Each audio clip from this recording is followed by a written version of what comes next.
Ethan Miles adjusted his rearview mirror as he waited near the curb of a busy downtown street, his taxi humming softly in the cool morning air. The city was alive with its usual bustle, pedestrians in heavy coats briskly walking to work, delivery trucks idling near cafes, and the faint aroma of roasted coffee mingling with the distant whiff of exhaust. After 10 years of driving his cab, Ethan knew these streets intimately, every twist and turn like lines in a favorite book. Though money was often tight, Ethan valued the job for what it gave him: a front-row seat to life's quiet, unassuming stories. Each passenger brought with them a snippet of their world, and while most disappeared into the blur of memory, a few lingered like vivid characters in a novel. This morning, a figure on the sidewalk caught Ethan's attention. The man was in his late 60s, with a stooped posture and a weathered olive-green duffel bag slung over his shoulder. He wore a military jacket with faded patches, its edges frayed from years of wear. Something about his stance, part hesitation, part resignation, made Ethan roll down his window. "Looking for a ride?" he asked, his voice gentle. The man hesitated, as though weighing his options, before giving a small nod. "Yeah," he said, his voice low and gravelly. "Need to get to the Veterans Hospital." "Hop in," Ethan said, unlocking the door. The man climbed into the back seat, settling in with a sigh. Ethan glanced in the rearview mirror and noted the lines etched deeply into the man's face, his tired eyes hinting at unspoken stories. As Ethan pulled into traffic, the hum of the engine filled the silence. He wasn't one to push his passengers into conversation, but something about the man piqued his curiosity. "Veterans Hospital?" "Huh?" Ethan asked casually. "Army, Navy, or Marines?" The man adjusted the strap of his bag and replied, "Army. 2 tours back in the day. Feels like a lifetime ago now." Ethan nodded, respect evident in his expression. "My brother was in the Army. He always said the toughest battle is the one you fight when you get home." The man gave a faint smile, though it didn't quite reach his eyes. "He's not wrong. Sometimes it's like the battlefield follows you, no matter how far you go." They drove in companionable silence for a while, the city's bustling streets flashing by. Ethan noticed the man's hands trembling slightly as he gripped the strap of his duffel bag. The jacket he wore gave off the faint scent of tobacco and worn leather, a smell that seemed to carry its own story. "What's your name?" Ethan asked, keeping his tone light. "Frank," the man replied after a pause. "Frank Shepard." "I'm Ethan," he said. "Nice to meet you, Frank." Frank nodded, his gaze shifting out the window. "You've got a kind way about you, Ethan. Not everyone takes the time to ask." Ethan chuckled softly. "Well, I figure everyone's got a story worth hearing. Makes the day more interesting." As they neared the Veterans Hospital, Frank shifted uncomfortably in his seat. When Ethan pulled up to the entrance, Frank reached into his pocket, his expression tightening as he fumbled through his belongings. "I thought I had enough," Frank muttered, his voice tinged with embarrassment.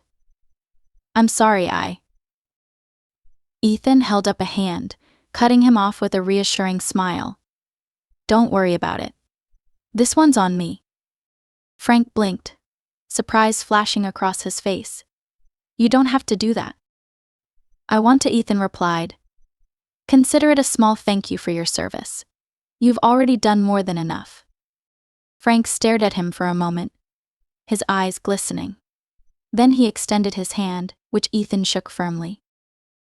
"Thank you, Ethan," Frank said, his voice sincere. "I won't forget this." Ethan reached into his glove compartment, pulling out a scrap of paper. He scribbled his number on it and handed it to Frank. "Here," he said. "If you ever need a ride or anything else, give me a call." Frank took the paper, tucking it carefully into his jacket pocket. "The world could use more people like you, Ethan." Ethan watched as Frank shouldered his duffel bag and walked into the hospital, his steps still heavy but his posture a little straighter. For the rest of the day, Ethan couldn't shake the encounter from his mind. Driving through the city streets that afternoon, Ethan reflected on the quiet dignity Frank carried, even under the weight of his struggles. Life wasn't always easy, and the bills piling up at home were constant reminders of that. But moments like this reminded Ethan why he loved his job. Sometimes the smallest acts of kindness didn't just lighten someone else's load, they gave meaning to your own journey. The rest of the day passed in a blur of familiar rhythms, picking up passengers, navigating city traffic, and exchanging polite small talk. Yet Ethan's thoughts kept circling back to Frank. There was something about the man's quiet gratitude, the way he clutched that crumpled scrap of paper, as if it were a lifeline, that stayed with him. By the time Ethan parked his cab outside his modest apartment that evening, the sun had dipped below the horizon, painting the sky with muted streaks of orange and pink. Max, his scruffy mutt, greeted him at the door, tail wagging furiously. Ethan bent down to scratch behind Max's ears, smiling despite the weariness tugging at his body. "Another day," Buddy Ethan said as Max followed him into the kitchen. He filled the dog's bowl with kibble and grabbed a sandwich for himself before collapsing into his well-worn recliner. The pile of unopened bills on the side table caught his eye, an ever-present reminder of the financial tightrope he walked. His landlord's recent mention of a rent increase didn't help matters, and the cab's aging tires were another expense looming on the horizon. But despite it all, Ethan felt a small sense of peace. Helping Frank earlier that day had reminded him of something important. Life wasn't just about scraping by. It was about the moments that connected you to others. As Ethan took a bite of his sandwich, his phone buzzed on the table. He frowned at the unfamiliar number lighting up the screen. "Hello," Ethan answered, his tone cautious. "Is this Ethan Miles?" The voice on the other end was deep and steady, with a formal edge. "This is Ethan," he replied. "Who's calling?" "My name is Thomas Shepard," the man said. "I believe you met my father earlier today." "Frank Shepard?" Ethan sat up straighter in his chair. "Yes, I gave him a ride to the Veterans Hospital. Is everything all right?" There was a brief pause before Thomas spoke again, his voice softening. "Yes, everything's fine. My dad told me about what you did for him today. I just wanted to thank you personally." Ethan was taken aback. "It wasn't a big deal. Your dad's been through a lot. I was just glad to help." "It may not seem like a big deal to you," Thomas said, "but it meant a lot to him and to me. My dad, he's been struggling for a long time. He doesn't talk much about his time in the service, but today he opened up to me. He told me about how you treated him, like he mattered. That's not something he feels often anymore." Ethan felt a lump form in his throat. "Frank seems like a good man. I just wanted to make his day a little easier." "Well, you did," Thomas said. There was another pause before he continued, his voice now tinged with curiosity. "I'd like to meet you, Ethan. Would you have time for a cup of coffee tomorrow?" Ethan hesitated. He wasn't sure what to make of the offer. "Meet me? Why?" "I'd like to thank you properly," Thomas replied. "And I think you might enjoy hearing the impact you've had. Please, it's nothing bad, I promise." After a moment's thought, Ethan agreed. They arranged to meet at a small coffee shop near the city center. When the call ended, Ethan stared at his phone, a mix of curiosity and unease swirling in his mind.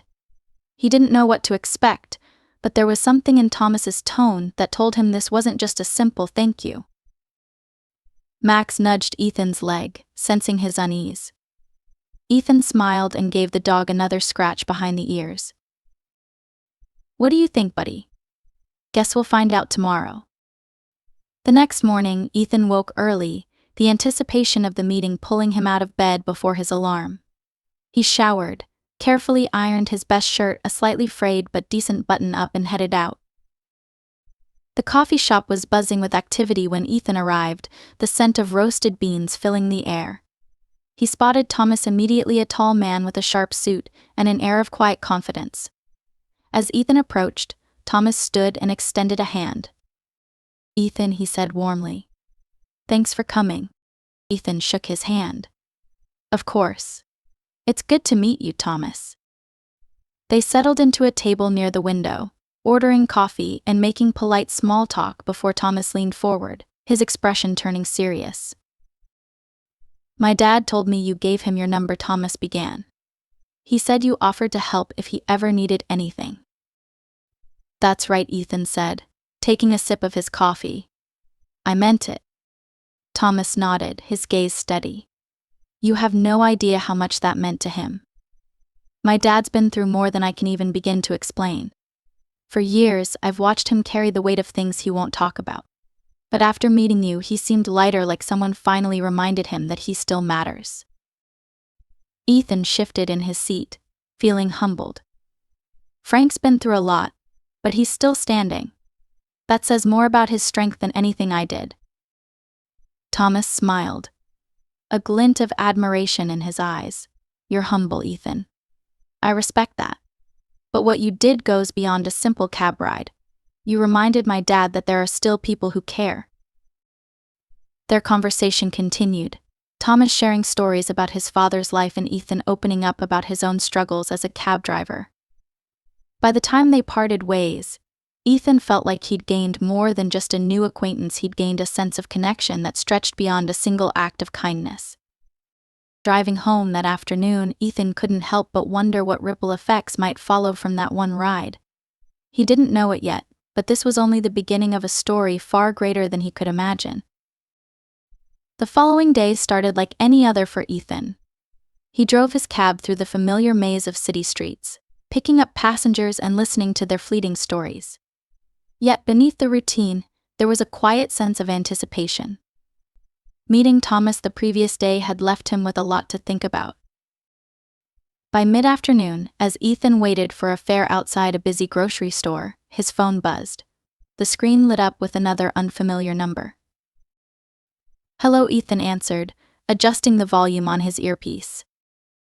"Ethan, it's Thomas Shepard again," came the familiar deep voice. Ethan smiled faintly. "Thomas. Good to hear from you. How's Frank?"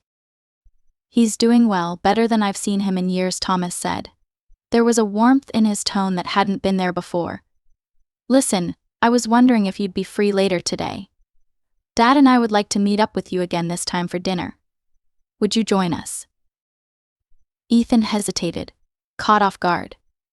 "Dinner? I don't want to impose." "You wouldn't be imposing," Thomas assured him. "In fact, it's our treat. We'd really like to see you again." After a moment's thought, Ethan agreed. Thomas gave him the address of a restaurant downtown, one far more upscale than Ethan was used to. When the call ended, Ethan stared at his phone, a mix of curiosity and unease washing over him. Before heading to the dinner, Ethan returned home for a quick change. His usual work attire, plain button-ups and jeans, didn't seem quite right for a place as nice as Thomas described. Digging through his closet, he found a rarely used blazer and slacks from his late wife's memorial. Though the blazer was a little snug, it would have to do. The restaurant was elegant, with dim lighting, white tablecloths, and a faint aroma of freshly baked bread.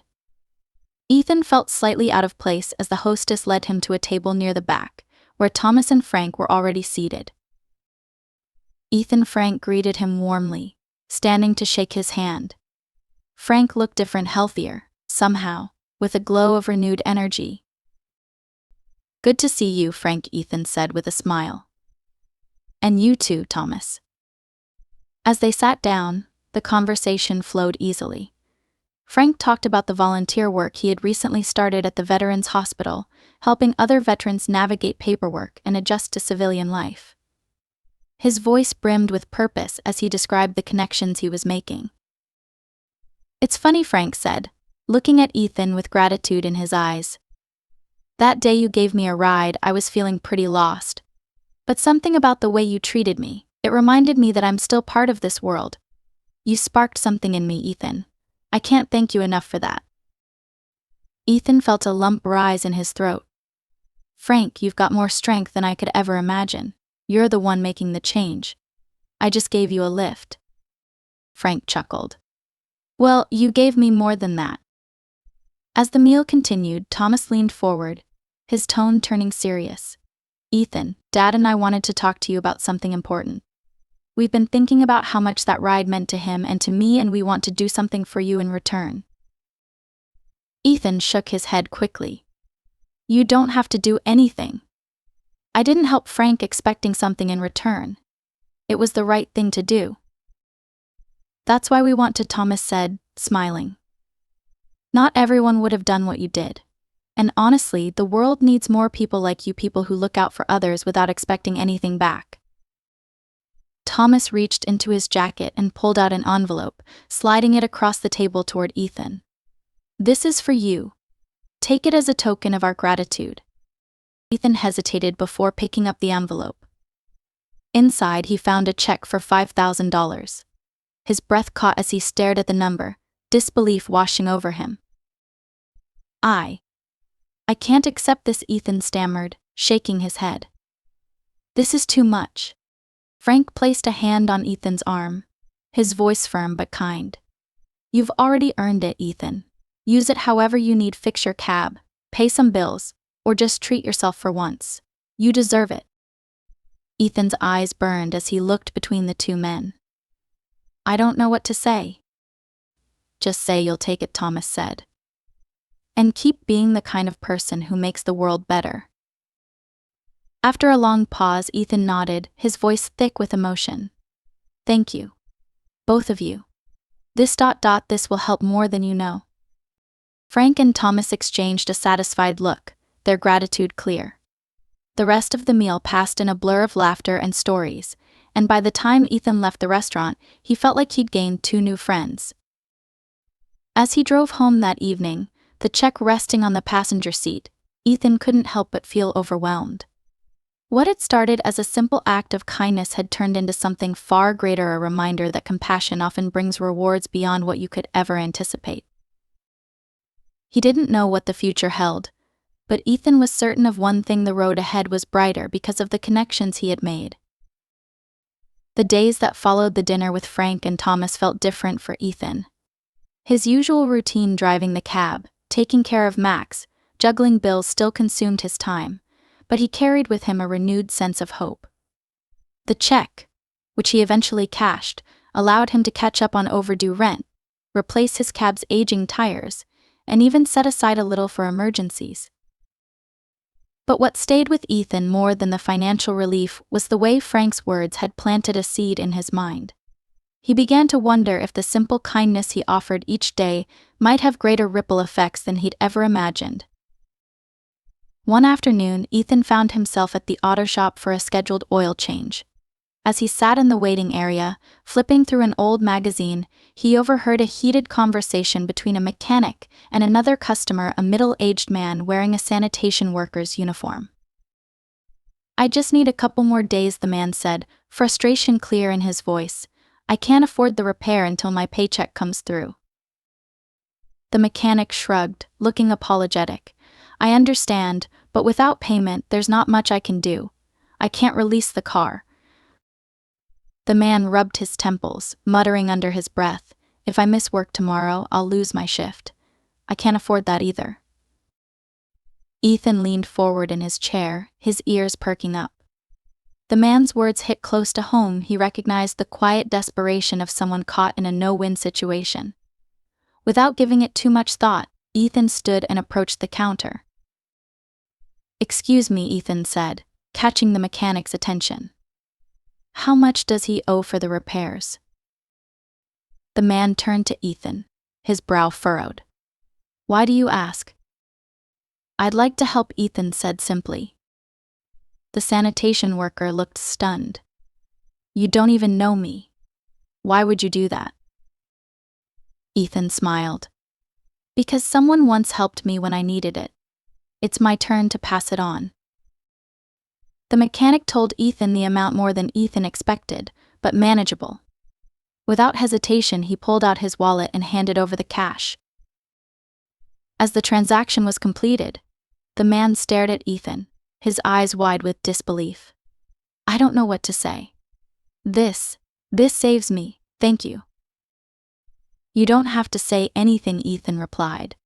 "Just pay it forward when you get the chance." The man nodded, his voice thick with emotion. I will. I promise. As Ethan drove away from the shop that day, a strange mix of emotions filled his chest: gratitude, humility, and a deep sense of purpose. He had been given a gift, not just by Thomas and Frank, but by the countless passengers and strangers whose stories had shaped his outlook over the years. In the following weeks, Ethan looked for more opportunities to spread kindness in small ways. He left generous tips for waitstaff, donated to the local food pantry, and even started keeping extra blankets in his cab for passengers who might need them during the cold nights.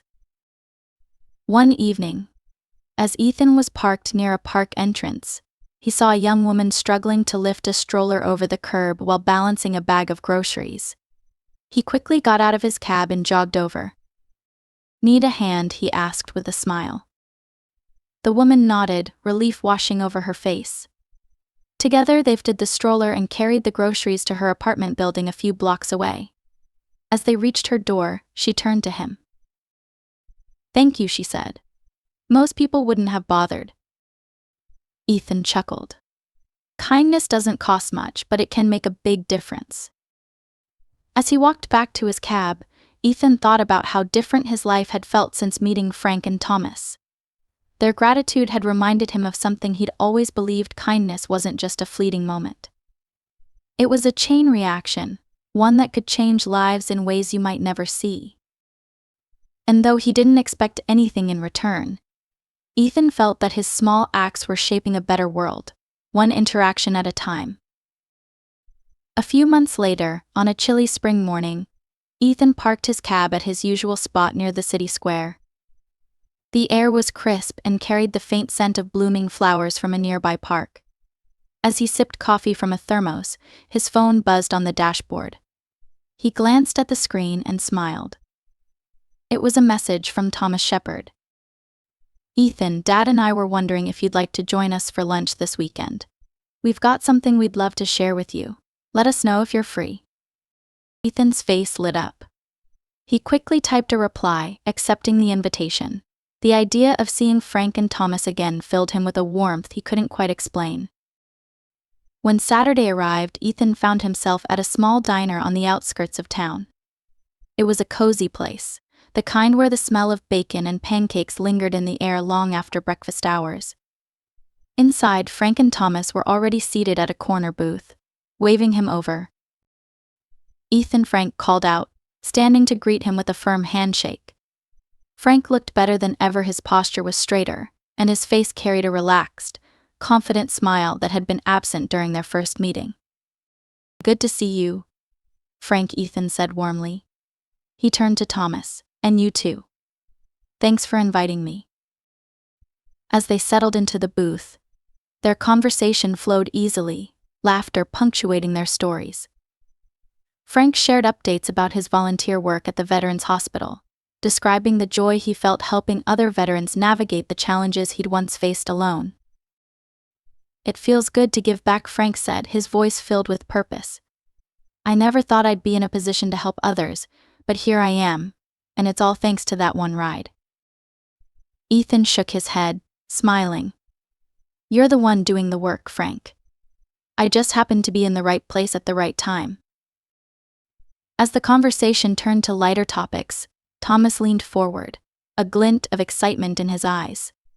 Ethan, there's something we wanted to show you. He pulled out a tablet and turned it toward Ethan. On the screen was a proposal for a community program, complete with plans for a mentorship initiative aimed at connecting veterans with local volunteers and resources. It's called the Shepherd Project, Thomas said. Dad and I have been working on this for months. The idea is to expand what he's been doing at the hospital, creating a network where veterans can find the support they need, from housing assistance to job training to mental health services. Ethan stared at the screen, awe washing over him. This is incredible, he said. I don't know what to say. Frank chimed in, his voice steady. We wouldn't be here without you, Ethan. That day in your cab changed everything.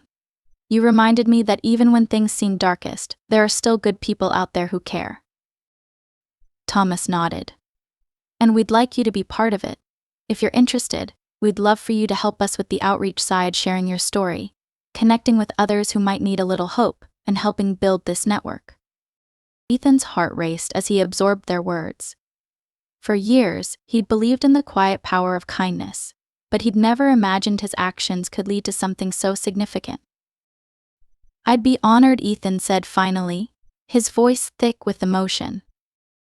The rest of the lunch was filled with plans and ideas, each detail building on the foundation of that one small act of kindness months ago. By the time they parted ways, Ethan felt as though his life had come full circle. Driving home, Ethan reflected on how far he'd come.